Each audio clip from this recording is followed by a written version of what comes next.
Бараа материалын кодыг давхардуулж бүртгэснээс тухайн хоёр кодыг нэгтгэх шаардлагатай болдог. Dynsoft ERP системд бараа код нэгтгэх цонх үйлдэл байхгүй бөгөөд ийм давхардлыг хоёр аргаар шийдвэрлэх боломжтой. Нэгдүгээрт хэрвээ тухайн кодоор хийгдсэн гүйлгээ цөөн бол өмнө хугацаанд хийгдсэн бүх гүйлгээ баримт руу орж нэг код руу сольж хадгална устгах нэг бараа кодоор огт гүйлгээгүй болгож зассны дараа тухайн давхардсан бараа кодоо устгах боломжтой.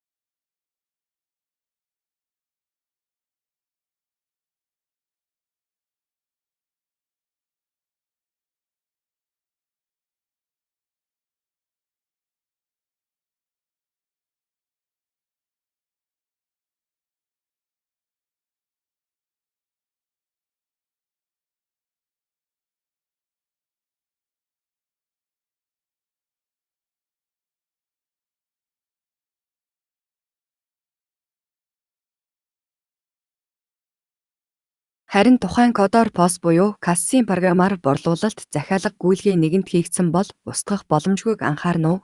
Иймд хоёр дахь аргаар бараа кодыг нэгтгэж нэг код руу үлдэгдэл өртгийг шилжүүлнэ.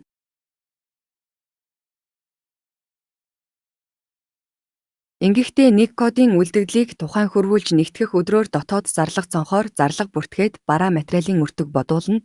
Тухайн бодогдсон өртөг болон үлдэгдлээр нөгөө бараа кодоор дотоод орлого бүртгэнэ.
Нэгэнт гүйлгээ хийгдсэн устгах боломжгүй учраас үлдэгдэлгүй бараа кодыг идэвхгүй болгож хадгална. Мэдээллийн бааз өндөрлөж тухайн кодоор огт гүйлгээгүй болсон үед ийм ашиглагдахгүй бараа кодуудыг устгах боломжтой болно.